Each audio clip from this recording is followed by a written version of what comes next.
rédaction de Saint-Brieuc, on a un journaliste qui arrive à 7 h le matin.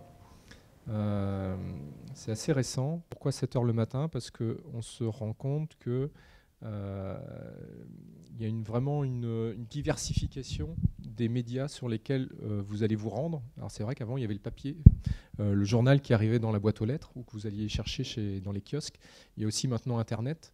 Et les pics de fréquentation d'Internet démarrent dès 7 h du matin. C'est-à-dire qu'on voit dans l'évolution de fréquentation des internautes, des habitudes qui commencent. Il y a des gens qui se lèvent, leur premier réflexe, c'est soit d'aller sur l'iPhone regarder les infos, ou alors d'allumer leur ordinateur pour savoir ce qui se passe le matin. Donc nous, le journal, on doit toujours essayer d'être en phase avec les attentes d'information des gens.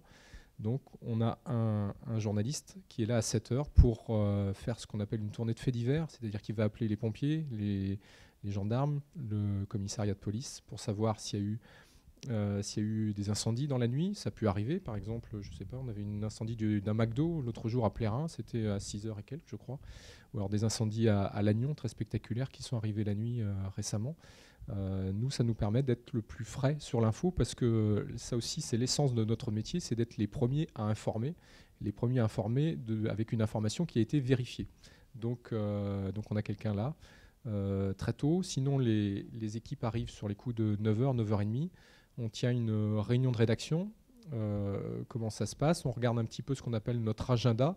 Il y a des gens qui nous sollicitent pour venir les voir, des associations, des mairies, des entreprises.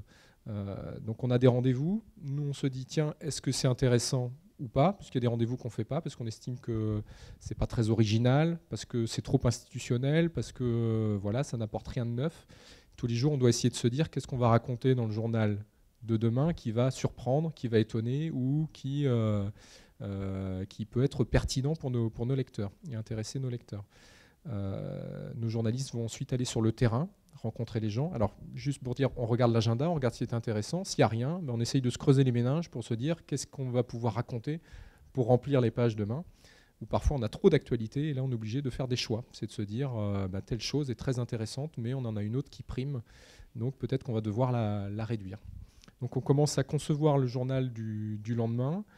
Là où les métiers ont évolué aussi, c'est qu'un journaliste va sur le terrain avec son appareil photo et puis également avec ceci. Ça s'appelle un iPhone. Il va faire aussi des vidéos, mais je te laisserai en parler, Eric. C'est là où on voit que les métiers d'aujourd'hui ont beaucoup évolué. C'est qu'un journaliste doit être capable de rédiger, d'écrire, de faire de la prise de son. On devient très, très multimédia de ce côté-là. Et puis, donc les journalistes vont sur le terrain, essayent de recouper leurs informations, reviennent à la rédaction et vont rédiger leurs articles pour le journal papier. Mais avant ça, ils iront faire ce que nous on appelle, c'est une dernière minute d'actualité, c'est qu'ils iront mettre leur info directement sur Internet. Là aussi, dans le souhait d'essayer d'être le plus frais possible dans l'information.